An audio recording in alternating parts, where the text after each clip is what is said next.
চাঞ্চল্যকর ঘটনা, দুধের কন্টেনারে গাঁজা পাচার। খবর পেয়ে অভিযান মারগ্রাম থানার পুলিশের জালে গাঁজা পাচারকারী মনিরুল ইসলাম। অক্ষয় রয়েছে আমার সঙ্গে। অক্ষয়, পুলিশ ইতিমধ্যে গ্রেফতার করেছে। এটা রীতিমতো চাঞ্চল্যকর ঘটনা, দুধের কন্টেনারে গাঁজা পাচার করা হচ্ছিল। দেখো প্রিয়াঙ্কা, তোমাকে জানিয়ে রাখি, একদম পুষ্পা সিনেমার যে দৃশ্য, সেই দৃশ্যকেও কিন্তু হার মানাবে বাস্তবের এই গাঁজা পাচারকারীর কর্মকাণ্ডে। যেটা আমরা জানতে পারছি, গতকাল মারগ্রাম থানার পুলিশ গোপন সূত্রের খবর পেয়ে কালীদহ ব্রিজের কাছে হানা দিয়েছিল। এখানেই এক ব্যক্তি, যার নাম জানা যায় মনিরুল ইসলাম, এবং তার বাড়ি লাভপুর থানার হাতিয়া কানপুর এলাকায়, একটি মোটর বাইকে করে দুটি দুধের কন্টেনার নিয়ে যাচ্ছিল এবং পুলিশ হানা দিতে সেখানে পুলিশ লক্ষ্য করেন সেই দুধের কন্টেনারের আড়ালে কিন্তু গাঁজা পাচার করা হচ্ছিল। উদ্ধার হয়েছে প্রায় 26 কেজি গাঁজা এবং তাকে গ্রেপ্তার করে ইতিমধ্যে মারগ্রাম থানার পুলিশ এবং তাকে রামপুরহাট আদালতে পেশ করা হলে তার একদিনের জেল হেফাজতের নির্দেশ দিয়েছে রামপুরহাট মহকুমা আদালত এবং আগামীকাল তাকে সিউড়ি জেলা আদালতে পেশ করা হবে।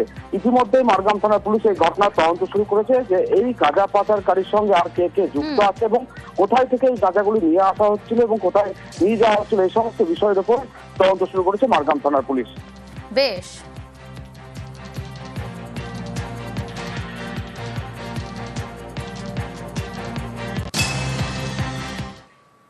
ওড়িশা থেকে রাজ্যে গাঁজা পাচারের ছক।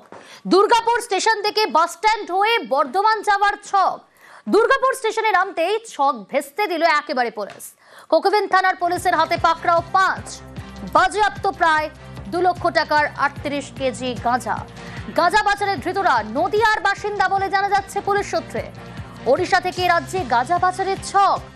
দুর্গাপুর স্টেশন থেকে বাস স্ট্যান্ড হয়ে বর্ধমান যাওয়ার ছক। দুর্গাপুর স্টেশনে নামতেই সেই ছক ভেস্তে দিল পুলিশ। কোকোভেন থানার পুলিশের হাতে পাকড়াও 5, বাজেয়াপ্ত প্রায় 2 লক্ষ টাকার 38 কেজি গাঁজা। গাঁজা পাচারের ধৃতরা নদিয়ার বাসিন্দা।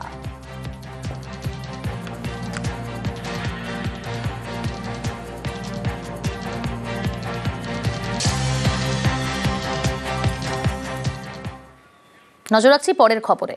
ভুটান থেকে আসা নদীর জলে ভাঙন আতঙ্ক। ভাঙন রোধেই তৎপর প্রশাসন। স্যাটেলাইট ইমেজ ব্যবহার সেচ দফতরের। নদী ভাঙন পরিদর্শনে বিধায়ক, প্রশাসনিক কর্তারা। কি ব্যবস্থা নেওয়া হচ্ছে এই ভাঙন রোধে? রাজকুমার রয়েছে আমার সঙ্গে। রাজকুমার, ভাঙন রোধে প্রশাসনের তরফ থেকে কি কি ব্যবস্থা নেওয়া হচ্ছে? দেখো প্রিয়াঙ্কা, ভাঙন রোধে প্রশাসনের পক্ষ থেকে কিন্তু একাধিক ব্যবস্থা নেওয়া হচ্ছে। প্রথমত বিভিন্ন এলাকায় পরিদর্শন করছে, কোথাও বিধায়ক, কোথাও সেচ দপ্তরের আধিকারিক, তো কোথাও আবার জেলা পরিষদের সভাধিপতি। মানে সমস্ত এলাকা খতিয়ে দেখা হচ্ছে এবং যে সমস্ত ভাঙন এই প্রতিরোধের জন্য স্যাটেলাইট ইমেজকে কাজে লাগাচ্ছে সেচ দপ্তর, স্যাটেলাইট ইমেজকে কাজে লাগিয়ে ডিপিআর তৈরি করা হচ্ছে। জেলার একাধিক জায়গায় কিন্তু ভাঙন রোধে পরিদর্শন হচ্ছে সেচ দপ্তর ও বিধায়কের পক্ষ থেকে। প্রিয়াঙ্কা, বেশ, এই কুরমাই নদী অনেকটা জনপদে ঢুকে গিয়ে এমন একটা পরিস্থিতি তৈরি হয়েছে যে ওখানে অনেক মানুষের বসতবাড়ি এবং বসতবাড়ির জমি ইতিমধ্যে নদী গর্ভে তলিয়ে গেছে। আমি পরিদর্শনে গিয়েছিলাম, স্থানীয় বাসিন্দাদের সঙ্গে কথা হয়েছে।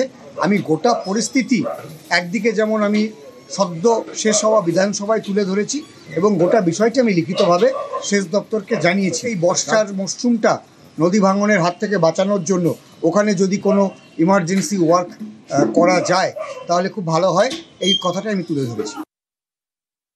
আমরা দেখলাম এখানে জলটা এখানে কনজেশন আছে, এখানে ফ্লাডের সমস্যা নয়, বাগানের জলটা ড্রেন আউট হয়ে যায়, স্টর্ম ওয়াটারের সমস্যা।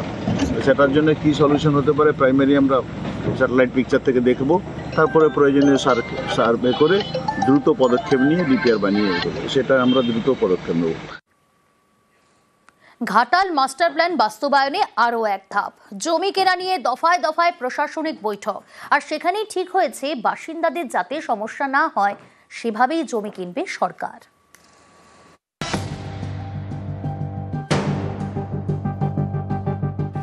রাজ্যের টাকায় ঘাটাল মাস্টার প্ল্যান, এর জন্য রাজ্য বাজেটে 500 কোটি টাকা বরাদ্দ হয়েছে। কাজও শুরু হয়ে গিয়েছে। ঠিক হয়েছে মাস্টার প্ল্যানের জন্য জমি কিনবে রাজ্য সরকার। এ নিয়ে দফায় দফায় প্রশাসনিক বৈঠক হয়, সেখানে ঠিক হয়েছে বাসিন্দাদের যাতে সমস্যা না হয় সেভাবেই জমি কেনা হবে। মিউনিসিপ্যালিটির ড্রেনেজ সিস্টেমটা একটু বদল করা দরকার ইন্টারনালি, তাতে করে অনেকটা উপকার হবে। কারণ আমরা ঘাটাল শহরে শিলাবতীকে যখন আমরা কাজ করব তখন তাদের দাবি ছিল এই ড্রেনেজ সিস্টেমটাকেও ঠিক করা। আমাদের ইঞ্জিনিয়াররা সরজমিক তদন্ত করুন এবং দেখুন কতটা ভালো করা যায়। পার্ট অফ ঘাটাল মাস্টার প্ল্যানের ইম্পর্টেন্ট সেকশনটা, কম্পোনেন্টটা আমরা কাজে লাগাতে পারবো। যেখানে সম্ভব জমির পরিমাণ কমানো, সেটা কমিয়ে একদম সায়েন্টিফিকভাবেই এটা করার চেষ্টা করা হচ্ছে। এমব্যাঙ্কমেন্টের ক্ষেত্রে যেখানে নদীর পাড়ে যে জমি যেখানে বেশি আছে সেখানে তো অবশ্যই কমানো যাবে, সেই জিনিসটা ওনারা দেখে সঠিকভাবে প্ল্যানটি আরও নতুনভাবে প্ল্যান করছেন, যাতে করে কিছুটা মানুষের সেভ করা যায়। কিছুটা নেবে, আমার একটা রয়ে যাবে, এটা আমাকে খুব খুশি হতে। এসডি অফিসে মিটিং হয়েছিল, আচ্ছা এটা হোক, মাস্টার প্ল্যান হোক। ঘাটাল অনেকটা বাটির মতো, প্রতি বছর বর্ষায় ভাসে ঘাটাল, রাস্তায় নামে নৌকা। বন্যা মোকাবিলায় ঘাটাল মাস্টার প্ল্যানের দাবি দীর্ঘদিনের। 1982 সালে 10ই ফেব্রুয়ারি ঘাটাল মাস্টার প্ল্যানের শিলান্যাস হয়, কিন্তু শুরুর পরেই বন্ধ হয়ে যায় কাজ। 2015-র 25শে মে জলসম্পদ মন্ত্রক প্রস্তাবিত প্রকল্পে ছাড়পত্র দেয়। প্রথম পর্যায়ে প্রায় 1215 কোটি টাকা খরচ ধরা হয়। খরচ ধরা হলেও ঘাটাল মাস্টার প্ল্যানের জন্য টাকা বরাদ্দ করেনি কেন্দ্র। সম্প্রতি কেন্দ্রীয় জলশক্তি মন্ত্রী CR পাটিল জানিয়ে দেন, ঘাটাল মাস্টার প্ল্যানের জন্য রাজ্যকে কোনো টাকা দেওয়া হবে না। আন্তর্জাতিক সংস্থা থেকে ঋণ নিয়ে প্রকল্প বাস্তবায়িত করুক পশ্চিমবঙ্গ সরকার। টাকা দেয়নি কেন্দ্র, কিন্তু সেই ঘাটাল মাস্টার প্ল্যানের জন্য গত বছরই টাকা বরাদ্দ করেছে রাজ্য সরকার। শুরু হয়েছে কাজ। সম্প্রতি বিধানসভায় মুখ্যমন্ত্রী বলেন, ঘাটাল মাস্টার প্ল্যানের জন্য টাকাই দিল না কেন্দ্র, রাজ্য নিজের টাকায় মাস্টার প্ল্যান করছে। বাজেট থেকে টাকা দিয়েছে। ঘাটাল মাস্টার প্ল্যান হয়ে গেলে মেদিনীপুর চন্দ্রকোনার বাসিন্দারা বাঁচবেন। 2 বছরে কাজ শেষ হবে। জমি নিয়ে সমস্যা হলে রুট ঘুরিয়ে নিতে চেষ্টা করুন, বসতি এলাকায় যেন কোনো সমস্যা না হয়।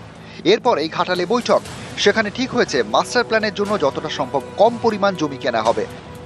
ঘাটাল থেকে সুকান্ত চক্রবর্তী, নিউজ 18 বাংলা।